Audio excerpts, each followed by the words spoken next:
Hello, hello, hello, and welcome in again to another fun-filled edition of Musings from the Mountains, your favorite video podcast with me, Keenan Cummings, your host / managing editor of the site, and my sidekick, Jared, up in the big seat now. Pulled him up. He's in the big leagues. So let's go. Fall camp is rolling on.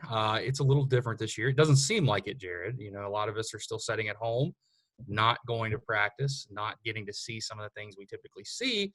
But West Virginia University has been kind enough to give us some insight, give us some practice reports, some videos, some photos, anything that has caught your attention, Jared, since last time we spoke. Not much. I mean, it's hard. You can only get so much from, the written side of things. But, I've been pleased with hearing about the running back situation, primarily just because of the struggles that unit faced last year. There was Neil Brown said recently that Letty Brown was he's been running the ball really hard. Said he had a really strong week of practice. He's been productive. Same thing with Tony Mathis. Brown said he's been doing real well in goal line situations. So I'm excited to see what that unit does when they hit the field this fall. Yeah, I think to go along with running the football, we're starting to get an idea of what this offensive line could look like.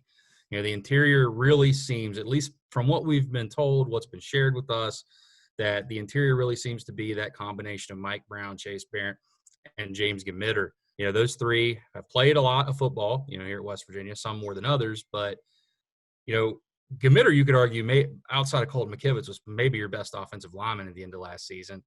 And it's pushed Bryson Mays out to try himself at right tackle. It seems that right tackle spot is still the one that West Virginia is trying to figure out. And they've got to be able to figure it out because offensive line was the hamstring of this entire team last year. It prevented them from doing a lot of things. I mean, when you look back at the numbers, historically bad rushing. Now, we all know this by now. 7 games, they rushed for fewer than 51 yards. That just can't happen again. I mean, it's amazing this football team won 5 games with their inability to control the line of scrimmage. But offensive line, good. You're getting some good reports. You're getting some more confidence. I asked Neil about it myself on one of our last Zoom calls. He said they are running the ball better, which has to happen. So I think that's interesting. Another thing that's very interesting in regards to this is, we always have some freshmen that are standing out, some freshmen that are making plays. Akeem Mesidor is going to play this year. Neil Brown's already made that clear. He was one of my breakout picks, him and Sam Brown both. I'm not sure if Sam will be able to with the logjam there at wide receiver, but Akeem's making plays, Daryl Porter's making plays. You have a lot of guys that are making plays, and that's a good thing because maybe these guys aren't going to play a significant role this year, but with the redshirt rule thrown out the window, with the blanket transfer waiver that we'll get into in a little bit, it makes it interesting for the future. You're going to get these guys some burn that maybe you wouldn't have been able to get them before, and I think that's exciting for West Virginia's football team. This blanket waiver thing, if you're not familiar, the NCAA has now basically changed the recruiting calendar, the eligibility calendar, to give you 6 years in 5. You're typically given 5 years to play 4. You're getting an extra year. Whether you play this fall, whether you opt out, whether you play in the spring, you get an additional year. And what that does is create some very interesting roster situations. We don't know what that could look like. There's been no set roster limitation at this point. But one is coming, and the interesting thing is, for me at least, you're going to get more freshmen to play. It's going to help you with depth. But those seniors, because just like the spring sports this past year, the seniors are able to come back and play next year with no penalty to the scholarship limit. I think that opens up some interesting cans of worms. I think, obviously, a guy like Darius Stills, he's probably gone. A guy like Tony Fields, if he has the year that people expect him to, he's probably gone too. Some of these other guys, though, an Alonzo Adai, some of these other guys, maybe even a Tyler Sumter, maybe he's your starting punter. Maybe you get these guys another year, Jared. What do you think is interesting about all this?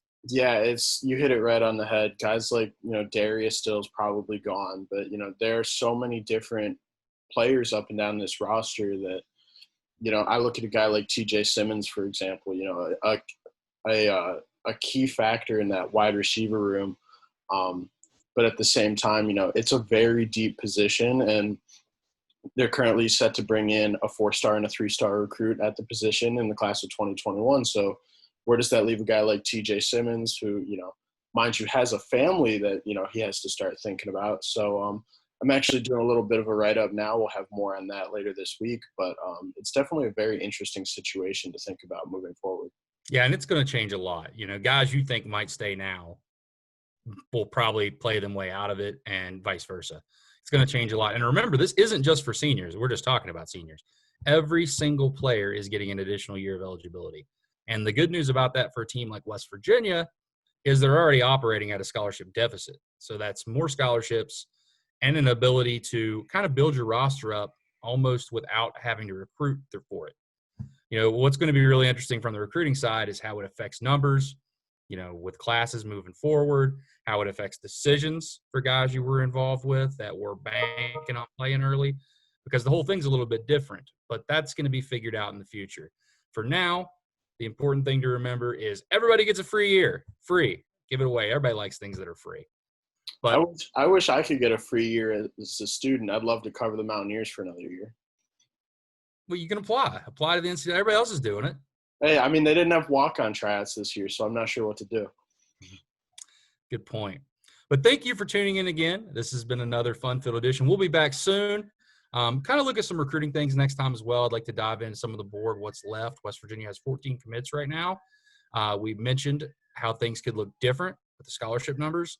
So we'll take a dive at that and look at what's going on, as well as the latest in fall camp, because we are getting near when depth charts are going to start coming out. That should be within the next week or two. We'll have a depth chart, and we'll be able to look over it, talk about it, and bring it to you, our thoughts on it as well. So that means a quarterback decision too. It's coming. It's coming. It has to come. So thank you for tuning in. This has been another edition of Musings from the Mountains.